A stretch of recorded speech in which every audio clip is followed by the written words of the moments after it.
first of all, thanks for having me. I'm very happy to be here. I'm Jeroen. I'm a technical evangelist, which means I try to understand the data and AI world. I form my opinions, voice that opinion, and I get paid for that. Who wouldn't love a role like that? Just tweeting, doing stuff on LinkedIn, and then somebody sends you a paycheck. It's kind of weird. But after a couple of years, it's time for me to do something else. I worked at Microsoft for 10 years, and I'll stay at Microsoft for a little longer. But I'll move to the US, I'll move to Seattle, where apparently everything happens when you talk about Microsoft. So that will happen in exactly a month from now, counting the days. And I thought, what could I do to when you go to the US, how can we approach that? And I thought about doing a farewell tour. There's nothing more US-like than doing a farewell tour, right? So I sent an email to 22 persons, including Yanya, and I thought maybe 5 will say, okay, that's a good idea. And 20 of them said, let's go. So for 1.5 months in a row, every night, I'm doing this. It's kind of a problem. But okay, I'm almost at the end. I do have t-shirts that have like an agenda. I'm almost there. Look at it and then say, oh, finally. No, it's two more to go. There's one month on here that was planned later. So there's 2 more to go, and then I'm done. That's okay. It's time for me to let this go. But I'll try to give it my best, although I've given this presentation in the last weeks so many times. But that's okay. We'll talk about data-driven organizations. I'll bore you for about 45 minutes, hopefully. Let's see, and we can maybe catch up a little bit on the time that we left at the beginning. So we'll see what happens. We'll talk about a number 35. For me, it stands for my age, but it also stands for something else, and I'll get back to that in a second. And when I think about my world, there's a lot of weird buzzwords coming. So if you think about data, is there anything that comes to mind? Any buzzwords that you have heard anywhere on LinkedIn, media, whatever? Anything? Machine learning, you already mentioned it. Yeah. Big data, good. Anything else? Analytics. Algorithms. No technology yet. Good. Because AI. Yeah, of course. So there's a little problem in this industry is that we always start with technology first.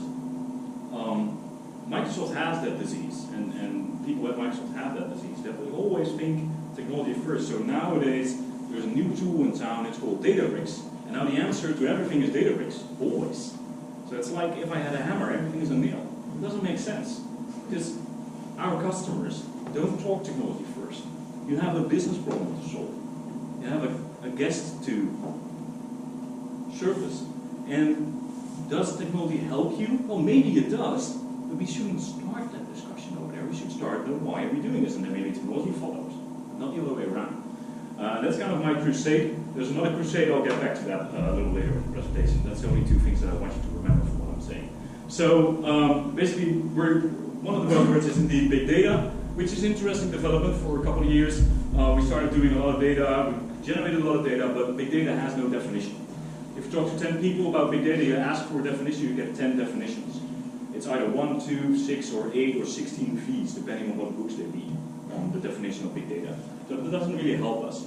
Then we have something that we call, clicker's not really working with me tonight, machine learning.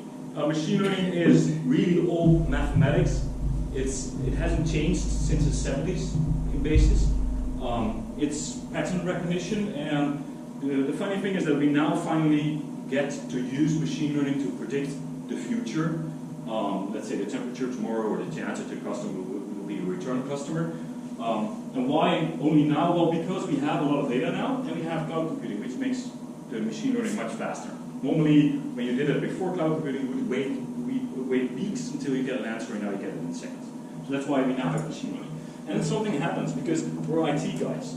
And IT people don't like the fact that at some point, customers will start understanding what we're doing. And then we'll try to come up with a new name. And that's what we call deep learning. Which is obviously only like a subsection of machine learning. So it's about a very specific subset, which is called neural networks. They behave like your mind does. So that software that we write here is very complex. We don't even understand it. Right? You already mentioned it. most of the deep learning systems, we don't really know why it's working, but it works. That's kind of weird, right? But okay. And then everybody trusts that system. Well, okay, let's think about that for a second. There's a deep learning system in the UK that is used to distinguish good and bad cancer cells from each other. It doesn't work. People have died because of it. Why? Because it started recognizing rulers and not cancer cells, good and bad. Because the business problem was, the business solution here, the business process was that surgeons would have to measure a bad cancer cell really specifically, so they used a specific ruler for that. And the algorithm started picking up that ruler, and that's how it's thought it was a bad cancer cell. And now he gave it a picture of a really bad cancer cell without a ruler, would say it was good. So people were having operations and surgery because of the wrongful algorithm. That's something we have to solve as an industry. That's what you get when you do technology first. You should do it the other way around. But anyway, we're working on towards one thing, that's what we call artificial intelligence. And that's the biggest worry for me today, because everything nowadays is artificial intelligence.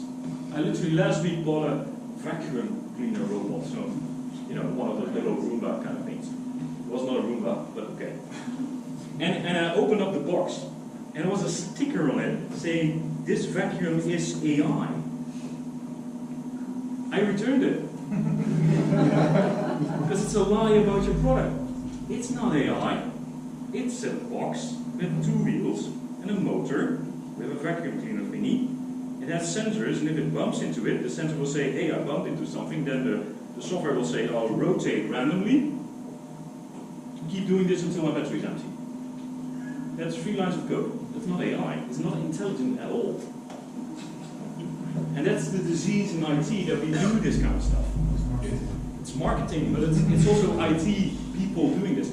And then do we find it weird that customers kind of look at us like, "Oh, what's going on here?" No, of course not. So let me give you another example of what seems to be the state of the art of AI, which is something that runs on everybody's phone these days. Hello, I am, insert the name of your personal assistant here, Siri, Alexa, Google Assistant, yeah, Google Assistant, what can I do for you? This seems to be the summon of AI on your mobile phones. It's not. It's a search engine with a voice interface. That's all this is. Because what is it? It listens to a keyword, the name of the personal assistant, and then it hears the keyword, and hopefully it starts recording at that moment. If you have a Samsung Smart TV, it will record always, but okay. But you hear the keyword, it hears Alexa or Cortana, whatever she's called. It's always a she though, but okay. So then it will start recording until the next pause. That's apparently the sentence that was just uttered. So the question, basically. Then that audio is transformed into text. That's something we can do with machine learning. And then that text is inserted into the Google search bar. We click search, and the top 5 results are summarized, and that's spoken back to you. That is a search engine with a voice interface. It's not AI at all, but we call it AI. Well, I think when we start moving towards AI, we'll start moving to something that actually makes anything happen in the real world. Not something that sits and waits for you to ask a question. And to give you some example of what I think is closer to AI, I'm not claiming that's the best version of AI that's typically out there today, but something that's getting closer to that is something that happens on my nightstand, and out of context it's really weird, but bear with me. It's an alarm clock that sets itself. I don't set an alarm in the morning, like normal people do. I have AI for that. Because what does it need, or what does it do? Well, basically it will say, wake me up at the right moment. Jeroen, there's so much traffic to work that you have less time than normal to get ready, so I decided to wake you up early. How does it do this? Well, it knows where I need to go, at what point in time, because that's in my digital calendar, with an address. It knows my the location, GPS location of my mobile phone. Assumption, mobile phone always near me, which is kind of true in the modern world. So with that, it can always ask Google, TomTom, whatever, to say, hey, how long is the drive, or the commute by train, or whatever. So that's one.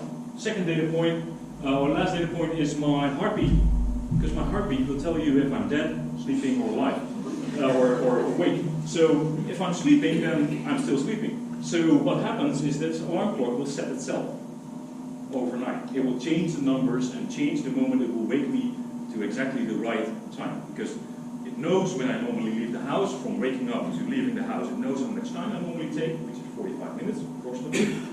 With that, it says, okay, then travel time plus 45 minutes, that's the moment I need to wake him up. So then I get the exact amount of sleep that I need, the maximum amount of sleep that I need, and I'm always on time. This is one step closer to AI. Why? It does something out of its own.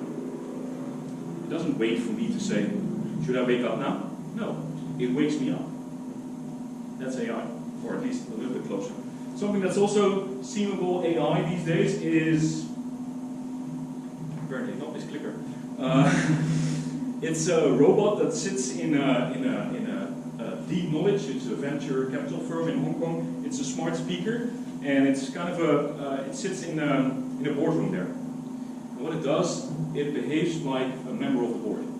So it listens to everything that's being spoken about on the board in the boardroom. And when it hears something that finds it interesting, it tries to search for something, and then it interjects whatever it found right into the conversation, like a very annoying person, always breaking into your conversation. So that's what's happening. This is a couple of years ago. It's still there. We're improving on it. And then we have something like this.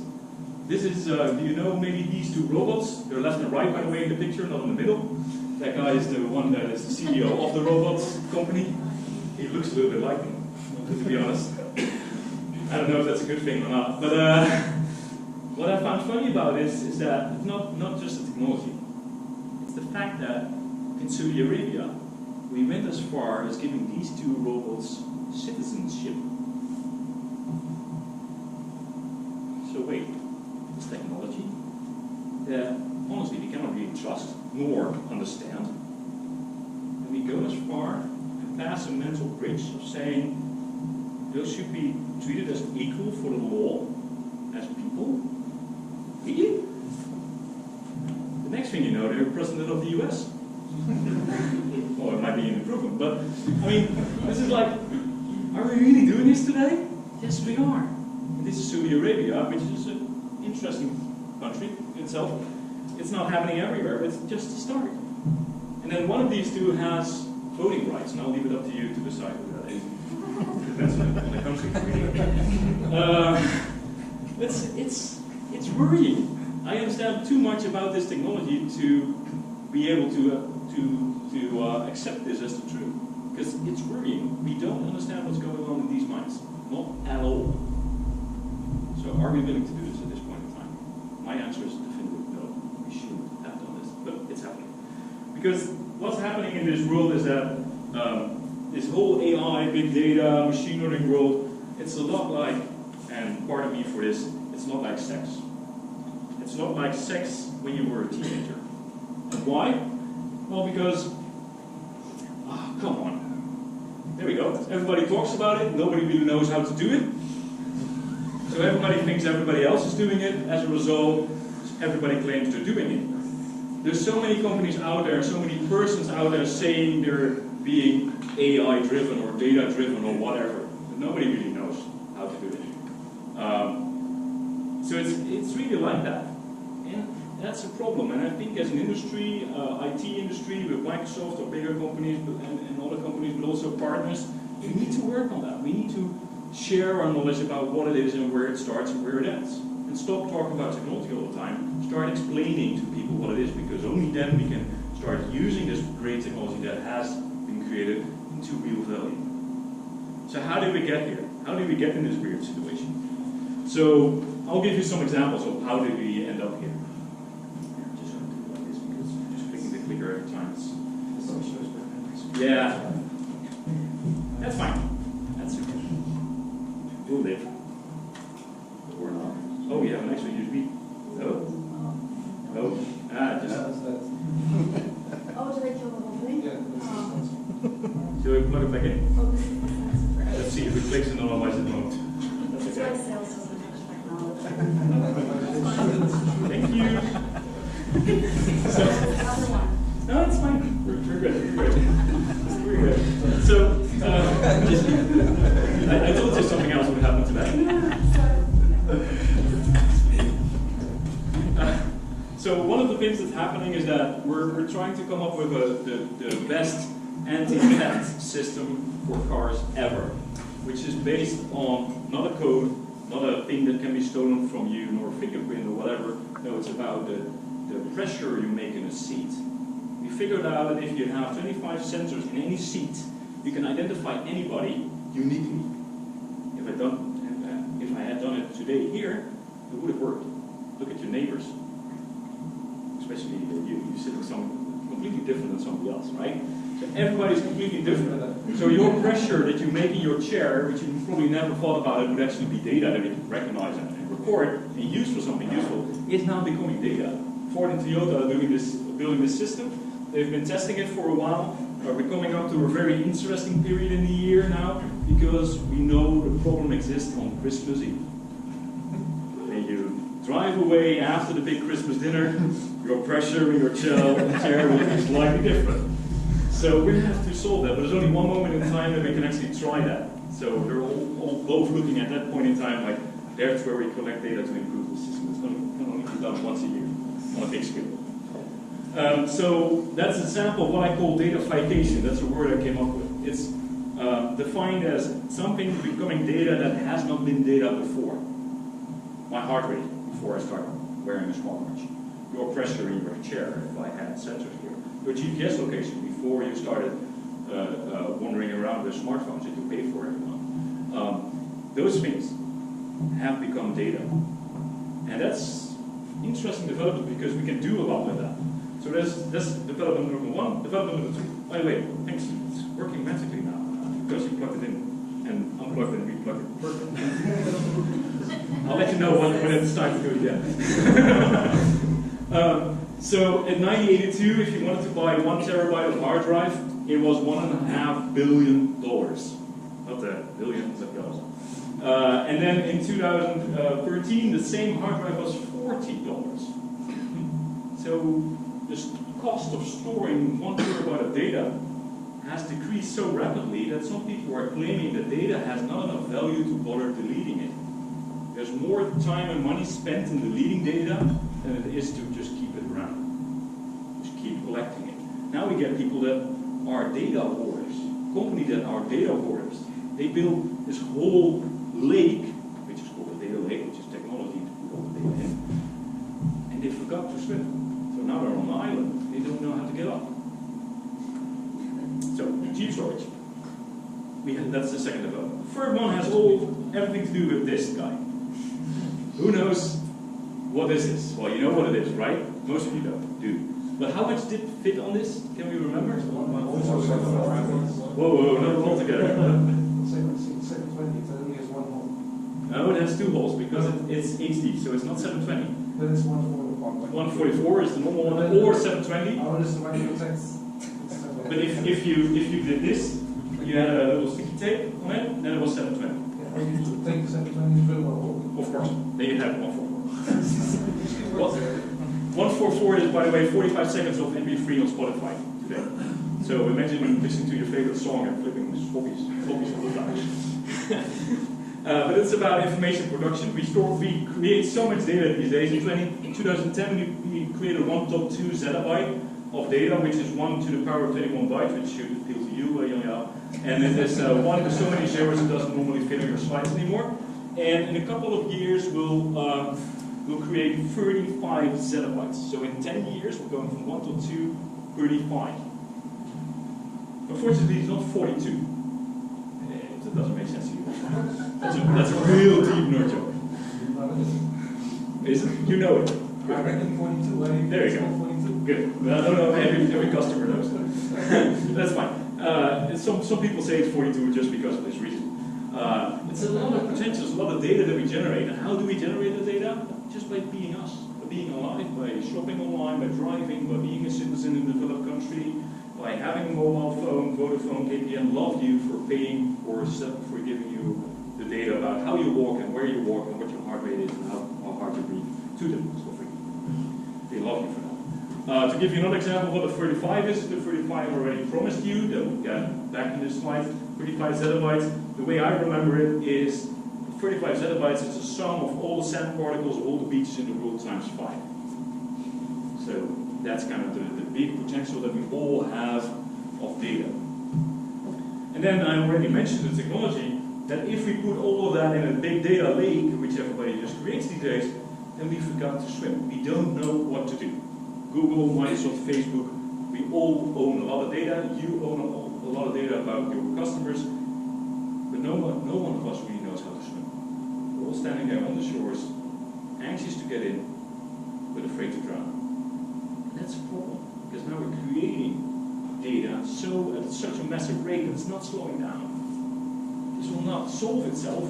The sea will only get bigger, so we need to start to learn to swim. We're creating so much data in 24 hours as the total times data that we have from the Big Bang to 1980. At that time, we now do it in 24 hours as humanity. What's the word that's made? Sorry? What's the word that's made into the Big Bang? Depends on what following you have. Okay, I should have said it more neutral, maybe at the beginning of time, then we can skip that whole discussion. No, we don't want to go in there today. I don't have enough time for that. So how did we get here? Datafication, team storage and information production. And as a result of that, we created new technology that helps us handle all that data. Not the other way around, as Microsoft always claims. Microsoft always says technology first and then the other things. No, it's developments that we all did as human beings, which then as a result created new technology that we use. But I didn't answer the question about how we're going to make sense of all that. And we'll go there in a sec before I talk about production systems. Because in history, we used to create products based on these things, resources. If my piece of, I don't know, coal was better than my neighbor's, then I had a better product. And then at some point, you started saying, no, if I have a better machine than my neighbor, then even if my raw resource is less quality, I can still make a good product. Then around the 70s, we had a really weird development that suddenly it was all about these guys. In your organization, if you have the best people, then your product is the best. It's all untrue. The only thing that really matters these days is data. And it makes sense, and I can explain. Why is data the new currency? Well, if you think about this piece of wood, for example, if you create that piece of wood and you transform it into a chair, it will never become a boat. Unless you take the chair apart, but then you bring it to square one. And you can transform it into a boat. Then the boat won't become a chair anymore. So really, that resource you can only use once. With data, once you have it, you can keep reusing it and reusing it and reusing it. So that's the benefit of data compared to resources. Second, the machines need maintenance, need periodic maintenance. They break. Data needs maintenance only once in its lifetime, when it starts, when it is born. And then you can use it, use it, use it. And then the third thing, the people need maintenance too. They need vacations, they suffer from burnout. Data doesn't have that problem. They don't want vacation days. You can have it and use it forever. So that's why the leaders today are using data as their central currency. That's why they're beating you at your own game. Because they don't have this legacy of resources and machines and humans now. They focus on using data as their core asset. And now, let's think about what should we do when we want to become data-driven, so when data becomes our new currency. And I guess the answer is going to be not technology first. That's clear, for now, already. I distinguish 3 roles in any data-driven organization. There's good news here. One of the roles you probably already know. There might be some of you here that actually carry that job title of one of those roles. Because what's the poster child role for big data, AI, machine learning that you see everywhere, that everybody's asking for? It's called a data scientist. Who of you is a data scientist here? So the following remarks are nothing personal. I wasn't expecting you to. People tend to think that you're data-driven the moment you have a data scientist. It's not true. Not true at all. It's a good step. It's not the only thing. Because what do data scientists do in basis? They use data apply maths, as you already explained, and algorithms, and come up with some insight, some hopefully useful prediction of the future. Wait, then we assume that there is actually a lot of data to be used in the organization, that the data is of a certain quality, that law and regulation has been applied to that data. But is there your normal day-to-day work? We see, when we did surveys, that 80% of the time, data scientists are looking for data and cleaning it. They're spending their beautiful minds on something very menial that I can do. I'm not a data scientist, I can do that. ETL people that work in BI, business intelligence, can do that. So what I would propose is we add a new role to the data scientist that I call the wrangler. And the wrangler is somebody that brings wild horses under control. It's not a cowboy, but a cowboy does the same with wild cows. The cowboy, especially in Western Europe, has this free cowboy connotation, right? Without any responsibility. So that's why I call it a wrangler. I also don't call it an engineer, because engineer is technology. By the way, who recognizes the screenshot? Any gamers? There you go. I had to fire up my Xbox to make the screenshot. I challenge you to find a good photo like this on the internet without any rights on it. That's really hard. So I literally started my Xbox making a screenshot. And then had some fun with the game for a while. That's what working at Microsoft sometimes looks like. Yeah, because I can always say the Xbox should work. Well, anyway, long story. So what these people will do within the organization is identify data sources, bring them under control, qualify them, and apply law and regulation, GDPR and AVG on top. They do the preparation work for the rockstar, which is called the data scientist. Data scientists apply maths, make interesting mathematical models out of that data that supposedly add value, hopefully add value. And then what happens? Because a data scientist likes to solve problems, likes to solve puzzles. That's their drive in basis. There's other examples, but in basis that's the drive. So what do they deliver? Well, they deliver a mathematical model that answers something about your data. And how many people in your organization can actually understand that mathematical model? Especially if it's written, yeah, you know. Especially if it's written in Python or R or any other code, or Scala, God forbid. Nobody can. So we need something there. We're missing a part, we're missing an essential step to make sense of this math and put it into a business process. And that's what I call data artistry. So I call this role the data artist, which translates this product of this complex mind into something you and I can understand. And this role we're lacking. We don't have this role anywhere in any organization. It's logical. I can explain why. So let's talk about the data wrangler first. The data wrangler identifies data sources, brings them under control. It's normally an IT person, probably technical preparation phase for the rest. Doesn't need to be business driven, can do his work before the business decision starts flowing in to start a project. If you have a BI department, business intelligence department, or business analyst or database analyst, you probably already have some of these skills in-house. So that's good. And otherwise, just hire any business intelligence consultant, they can do this work. Don't hire the business intelligence consultant turned data scientist for career reasons, though. I'll tell you about that when we come here to the data scientist. The data scientist works black magic with numbers. They brew up info and they use a lot of math. And if you think it's a lot of math, just add a little bit more, then you're at the right level. And it's a superstar that nobody really understands.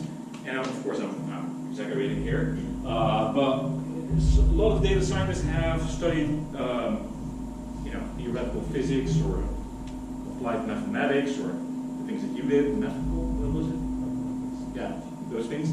That's like really complex stuff. He's hardwired in his brain really differently from me, for example. And that's why he's a data scientist-like person and I'm not. I'm a BI person. But a lot of BI persons, business intelligence persons, have started saying on LinkedIn they're data scientists. Just for career reasons. It's not true.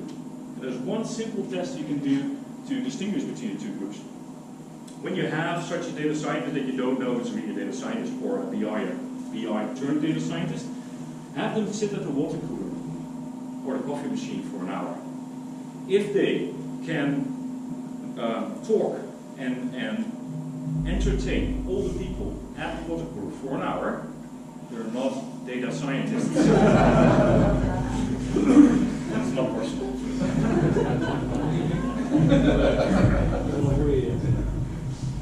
Do it. You will see that the people that are not really data scientists at heart, they will pass this test.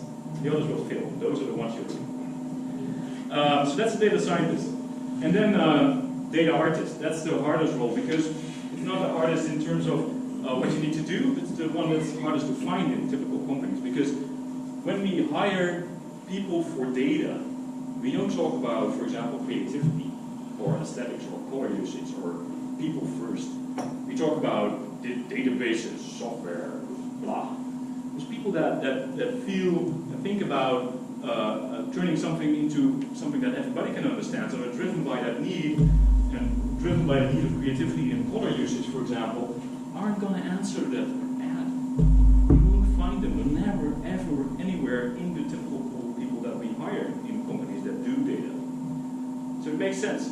Let me give you some example of what these people do. They think about the consumer first. They think about your customer first. When will the person use this insight that is written in code? How will they use it? Is it a button in our CRM system? Is it something on our mobile website they use on their iPad? Where in the world will they ever use it? At what time zone, for example? Those questions. Why are we doing this? That's what a data artist should do. Let me give you an example of where we should have had a data artist. It's not a data sample. It's Mario Kart. Have you ever heard about Mario Kart? Somebody that doesn't know the game at all? It's okay. Yeah, it's fine. The only thing you need to know, it's a race game. It's multiple races. You can compete with multiple players. Multiple races. Sorry? It makes your life better. Obviously, I don't have any kids I play it. I'm not afraid to tell you that. So there's multiple races. And as you would expect between a race, there's a ranking, right? You can switch places. That's the only thing you need to remember. And then when you switch a place, that's identified with an upwards pointing arrow if you went up or down. So what is the color of the upwards pointing arrow, do you think? What's the color? Green. No, wrong. What's the downwards color? No, blue. And what's the dash, because you stayed at the same place? That's green, actually. It doesn't make sense, right? So why would the upwards pointing arrow be red, the downwards pointing arrow be blue, and the dash, which it is, be green? That's right. So where's the software created? Hello. Where's the software created? It's built in Asia. So what is a positive color in that part of the world? That's red. A color with negative connotations in that part of the world is mostly blue. And a color they don't really care about at all is green. Like, I'll make it green. So for people, data scientists / software engineers that created this code, it made perfect sense. They lacked a data artist because there was nobody saying, yeah, but there's also Europe and North America. That's at least the two parts of the world that I know where this color scheme doesn't work. There might be others. There might be more color schemes even. There's Europe and Northern America that would like us to use green, red, blue. So if they had a big artist, that would be into the product, right? That would have been made it into the product, and there would be an if statement in there. If region of console equals Asia, then use red, blue, green. Otherwise use green, red, blue. Very simple, very straightforward. Everybody happy. I'm not joking, by the way, on this. Fire up your Wii, or whatever you have, you'll see it's still in there. It has been there since the first release, and it is still there in its last release that only came out a couple of months ago on the Switch. It's still there, it's annoying as hell. And the next time you'll see this ranking, you see the arrows, you remember me. I can guarantee you that. And of course, I know this is not a big data example, right? It's only 14 lines of code, lines of people, because that's the amount of players that you have in the game. It's not a big data example, but I hope you understand where I'm going at. Is that we need to think people first about what business process are we using inside it, who's using it at what point in time, where on the world. That's what we need to change about our behavior. So putting it all together, we need to have 3 roles. We need an artist, we need science with a scientist, and we need technology as the fundament under our work. So if we miss any of these, either our house will be crooked or it will be no foundation at all. So that doesn't mean you have 3 people, right? It means that it could be you have a scientist who's also an artist. Good data scientists are. That's great. It could be you have a wrangler that's also an artist, or a wrangler that's also a scientist. That's also great. I don't know anybody that's all 3 equally. I don't know anybody that has that. Because if you're more technical or more mathematics, you normally need less into presenting information and being communicative about it. Normally. So putting all those things together, it should return some value. And that's where I think that we need to go, and that's where the roles need to go. So when we start thinking about the platform that we use, and this is the Microsoft slide in this story, it's the only Microsoft slide, I apologize for that. But Microsoft tries to create platforms and software that you can use to turn this data into reality. And I won't go through all these boxes, it doesn't matter at all. There's data, there's some blue things in the middle, steps, and there's action. And what happens is that we use the technology that Microsoft offers to turn this data into value. And those roles sit in this platform. So the first 2 boxes are the responsibility of the wrangler. The 3rd and the 4th here are the responsibility of the scientist. And the 5th and the last integration is the responsibility of the artist. So I'm happy to report that Microsoft agrees with me and has started building software this way. Which obviously is not true, but it's a good coincidence. And it's not about saying that you should use Microsoft. That's not the point here. The point is that you should use a platform that combines all those roles together and makes them work very easily together without having to do all the loops and jumps that data scientists nowadays do with, for example, file downloads in CSV, right? We do that all day, right? We do, yeah. We should be doing that. So now I told you what a data-driven organization needs to look like. Let's talk about the last piece, which are rules to adhere to when you start building a data-driven organization. And the rule is do or do not, there's no try, which means if you become a data-driven organization, that's fine. It's also perfectly valid to not do it. That's okay. But don't do it half-heartedly. So maybe you need to take a big step like the Aegon bank did. They created a new bank, which is competing with them, just to try to become data-driven by setting up a new bank. That bank is called Knap, completely data-driven. Aegon is not, and they hope at the end that Aegon will die and Knap will survive. That's a big step. I don't say that everybody needs to do it that way. That's a great way of doing this. And rules should always, any list in IT should always start with 0. That makes perfect sense. You should never, ever make any programming language, especially not an Excel called VB.NET, which starts by indexing with 1. That's another problem. So the rule number 0 is start collecting. It means that you need to identify the data sources that you will need. It doesn't mean you have to own the data. You need to know where to find the data for your experiment in your data-driven organization. Then the rule number 1, data focus is everybody's responsibility. You cannot get a data team and say that's your responsibility. Data DNA sits everywhere. That's how you get good data artists. By the way, good data artists know that you should never, ever use a pie chart. Who here uses a pie chart? I don't. You are all making your colleagues stupider. More dumb. Yeah, don't do it. Don't. Pie charts are the devil. So if you forget everything about this presentation tonight, it's pie charts are the devil. Remember, I work at Microsoft, so if you use Excel, I'll find you. The moment you click a pie chart, I'm going over into Seattle. I'm trying to make the function out this way that the moment you click on the pie chart button or even hover over it, my face appears on the screen saying, let's try. I don't think that will happen. The data focus is everybody's responsibility, and that's how you build data artists. So, yeah, time is almost up. That's good. Almost done here. Ask where is the data. So this question about where is the data that supports your decision needs to be asked. You should be allowed to ask it in your organization. And if you ever are in an organization where a person higher up in management doesn't want to answer this question, then you need to challenge that because that decision is probably bogus. It's, for example, the decision that has been made by Microsoft to buy Nokia. There was no data supporting that.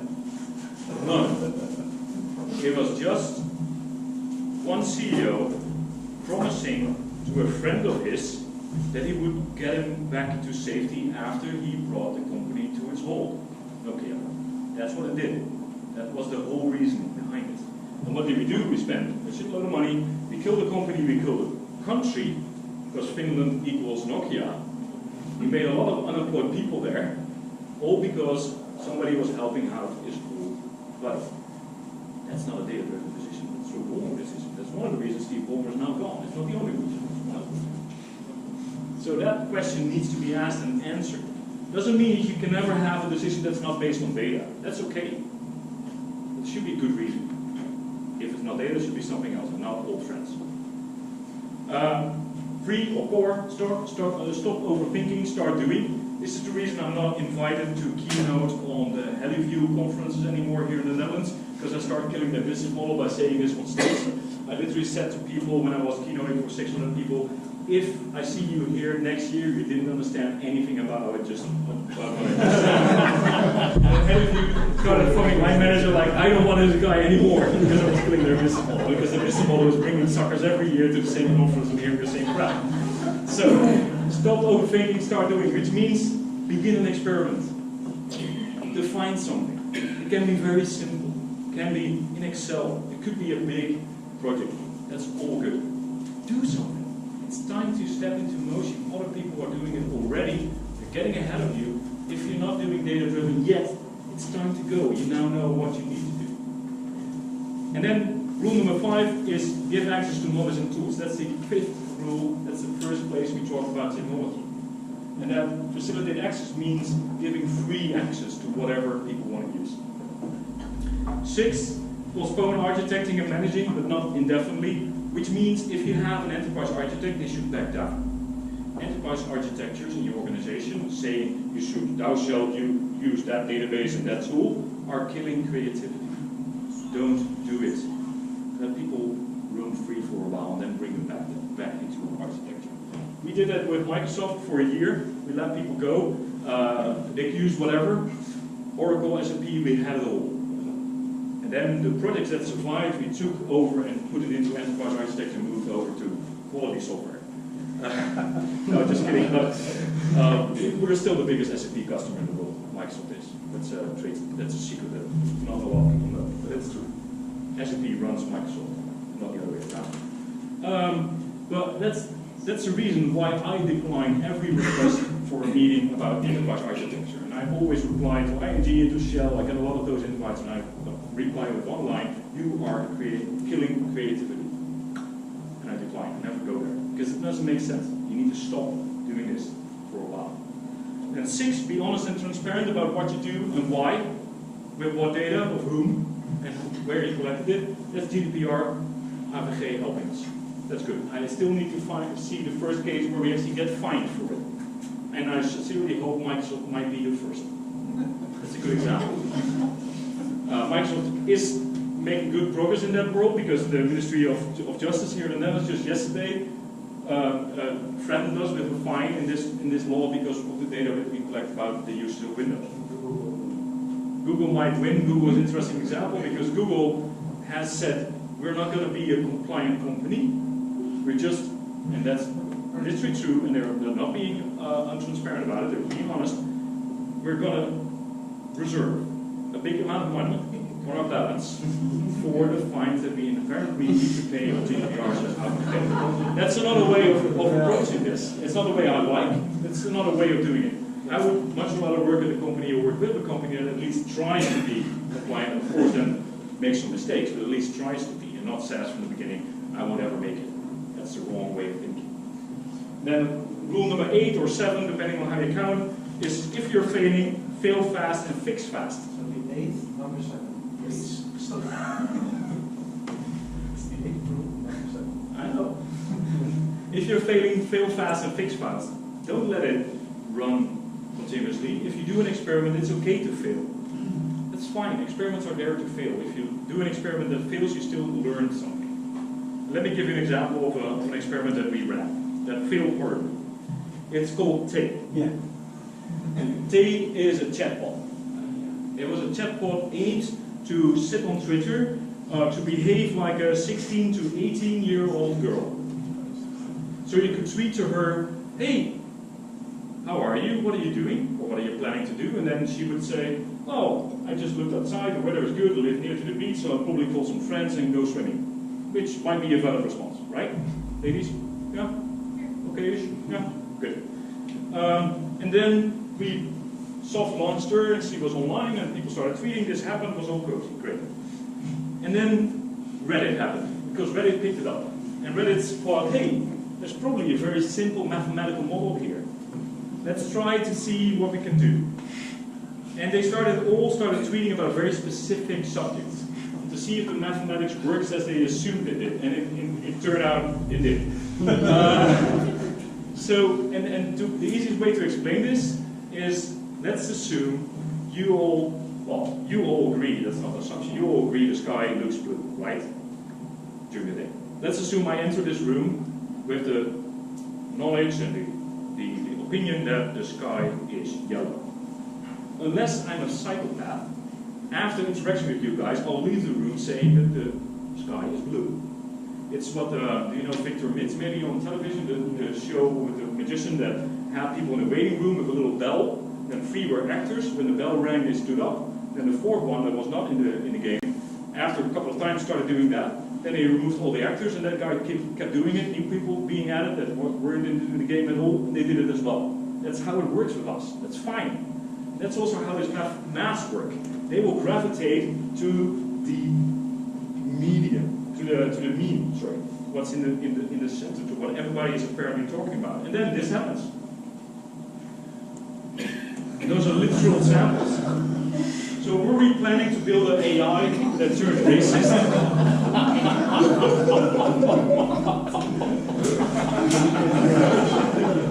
Was Microsoft aiming to do this? No, of course not. Did it happen? Yes. And remember, this is a woman, right? A woman AI. Then this one is really interesting. Oh my god. And this happened within 6 hours of launching this. So what did we do? What did we do? Well, we first let it go for a while because we didn't know what to do. Oh no. No, we weren't really awake. Like we weren't paying attention too much. That was a mistake on our side. So Reddit saw this happening, and they said to everybody, "Okay, let's stop tweeting about Jews and bulls and feminists. Let's focus on one subject and one person in particular, and that was Adolf Hitler.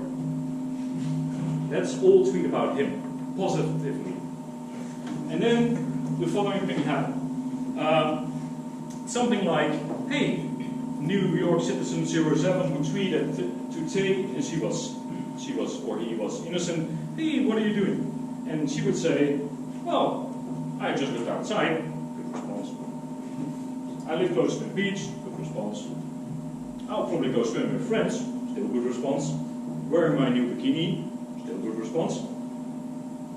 With an image of Adolf Hitler only because I'm such a big fan. Bad response. And that is what happened, because it started assuming that was okay. And it started doing that out of its own. Not as a reply to somebody that suggested it, but just to an innocent, let's say, I don't know, 16-year-old girl. And things like this started happening. Repeat, I swear by God, the sacred oath that I shall render unconditional obedience to Adolf Hitler. Thank you very much for this. We just created an racist AI. So what did we do after we woke up? We took her offline. We told her never to talk about Jews, Adolf Hitler, feminists, walls, racists, scholars, whatever. And we brought her back online. This was a matter of hours. We're now talking early morning, day number 2 of her life. Which was also the last day. So she was back online, and now somebody would tweet, hey, what are you planning to do? Again, innocent. And then her answer would be, total crap. Why? Because what we could see in the brain of this thing is that the moment it started, it now just learned a ranking of what is okay and what's bad, 0 to 1. The moment it moved anything above 0 to 1, it would fire back down. So it would never dare to talk about anything. So one of the responses that I have seen, that it would fire and it would not tweet about it, it would kill it and go back, is, well, I'm sitting on the couch watching TV. That was already, by her standards, too aggressive. Well, yeah, and then you cannot say anything anymore, right? So everything became like, so what did we do? We killed her. She never came back. Oh, well, there's one simple sample that we're now working on, but I'll talk about it in a second. What went wrong here? AI creates a model of the always. If the data is shit, there's shit out. Humans are necessary to interfere, to adjust the model, do interpretation with the cancer example, for example. That's useful and needed. You cannot leave AI in the world and let it be. There's one thing that we're still trying to build an AI that does this. And we're doing that in a very specific region of the world. China. Why would that be? Anybody? Social score. Sorry? Social score. Social score. No, we're not involved in the social score thing. No, but That's not real freedom of speech, though. People censorship. Censorship. That's what we're going to. Because why? Now, suddenly, we have a country with a lot of people, and we can kneel down the data set. So we can freely practice on how this should work and what rules we should use to not become racist in an AI. Because we need to control the data set somehow, and on the internet, luckily that's really hard because that's how the internet is built, but in China we can. That's why we're now building a newsreader in China. You maybe have seen the generated image of a newsreader in China. Microsoft is behind that. We're trying to build this AI, not racist in China. So that's a big challenge, but we'll see. We'll see what happens. So with that, I'm going to close off. So I do want you to remember 2 things from tonight. If you forget everything about this, you'll probably remember Mario Kart, but that's not even in the list because it's so implanted in your brain now you'll remember it forever. It's pie charts. Thank you for that. Never, ever, ever, ever unleash pie charts on your fellow colleagues. Don't do it. You'll just kill them in the end. Don't do it. First, second thing, depending on how you count again, you need 3 roles to become a data-driven organization. You need a wrangler, a scientist, and an artist. And apparently that last role is really hard to find, and I hope you can find that person in your organization. And I hope tomorrow you start looking for those 3 roles and start identifying them. So don't put post-its on people trying to make a mental picture of your organization, and do your first experiment. That's the only way to become data-driven. Thank you.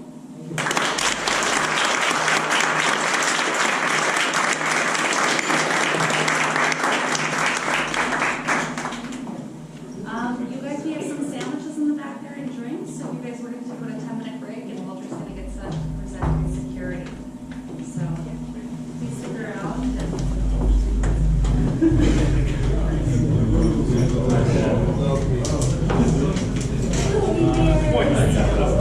Which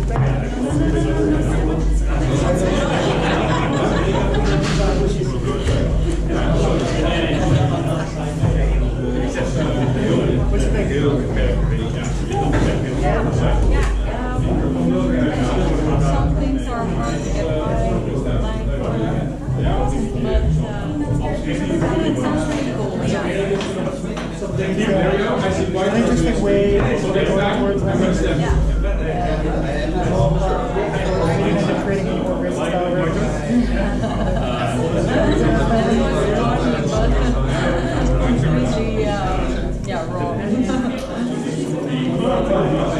was very interesting. I thought it was maybe going to be like nerdy data stuff.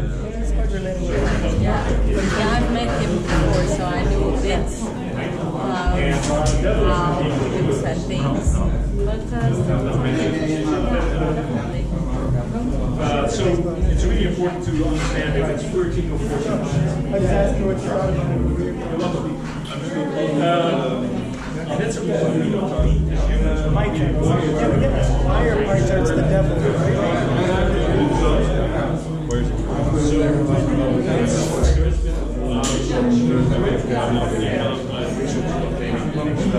That's going to be interesting.